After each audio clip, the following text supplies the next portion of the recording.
cikin tarihi da ya ƙara fito da Amurka shine yakin Vietnam wanda aka yi daga 1955 zuwa 1975. Yakin Vietnam ya kasance ɗaya daga cikin yaƙe-yaƙen da suka fi raba kan al'ummar Amurka. Amurka dai ta shiga yakin ne domin dakile yaduwar aƙidar gurguzu a yankin kudu maso gabashin Asiya, inda ta tura dubban sojoji zuwa Vietnam. Fiye da sojojin Amurka 58,000 ne dai aka ce sun mutu, yayin da miliyoyin 'yan Vietnam suka rasa rayukansu. Yakin ya haifar da zanga-zangar adawa a cikin Amurka, kuma ya kare da ficewar sojojin Amurka da kuma faduwar birnin Saigon a shekarar 1975. Sai abu na uku a cikin tarihin Amurka shine harin ta'addanci da aka kai ranar 11 ga watan Satumbar 2000. A ranar 11 ga watan Satumbar 2001, mambobin kungiyar Al-Qaeda su 19 suka yi garkuwa da wasu jiragen sama 4 na fasinja. Biyu daga cikin jiragen sun afkawa hasumiyar cibiyar kasuwanci ta duniya, wato World Trade Center da ke birnin New York. Ɗaya kuma ya bugi shalkwatar ma'aikatar tsaron Amurka, wato Pentagon, yayin da na hudun ya fadi a Pennsylvania bayan fasinjoji sun hana maharan cimma manufarsu. Kusan mutum 3,000 ne dai suka mutu a harin, wanda ya kasance mafi muni a tarihin Amurka. Bayan harin ne kuma Amurka ta kaddamar da abin da ta kira yaƙi da ta'addanci.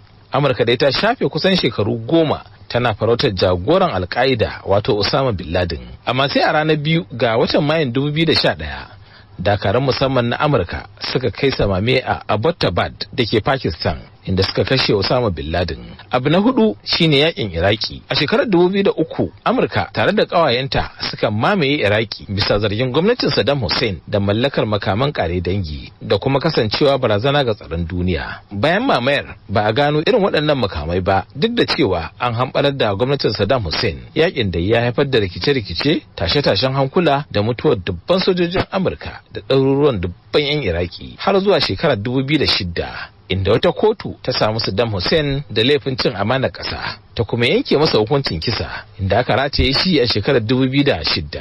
To baya ga waɗannan tashe-tashen hankula da yaƙe-yaƙe da Amurkan ta shiga cikin shekaru 250, akwai kuma ɓangarorin da ta samu nasara ko kuma ta kawo wani ci gaba tsakanin al'ummar duniya.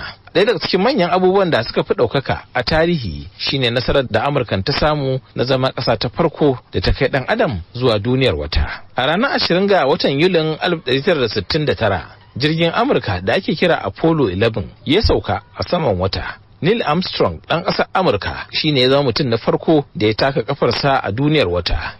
Masana tarihi dai sun bayyana wannan nasara a matsayin ɗaya daga cikin manyan ci gaban kimiyya da fasahar ɗan adam ta samu, inda ta nuna irin ƙarfin bincike, ƙirƙire-ƙirƙire da kuma gogayyar da ta kasance tsakanin Amurka da tarayyar Soviet a lokacin yakin cacen baka. To sai kuma baya-bayan nan, wato bullar fasahar intanet da kuma ƙirƙirarriyar fasaha ta AI, wato Artificial Intelligence, wanda anan ma Amurkance kan gaba. A shekaru 250 da kafuwar Amurka ta taka muhimmiyar rawa wajen samar da wasu daga cikin manyan fasahohi da suka sauya yadda duniya ke sadarwa da samun bayanai daga bangarori masu nisa. Daga kirkirar intanet zuwa kafuwar manyan kafafen sada zumunta da ci gaban kirkirarriyar basira ta Artificial Intelligence, wato AI, Amurka ta kasance a gaba wajen jagorantar juya halin fasaha a faɗin duniya baki daya. Shi dai asalin intanet ya samo ne daga wani shirin bincike da gwamnatin Amurka ta tallafa a shekarar 1960, wanda daga bisani ya rikide zuwa tsarin sadarwa da ke hada biliyoyin mutane a duniya.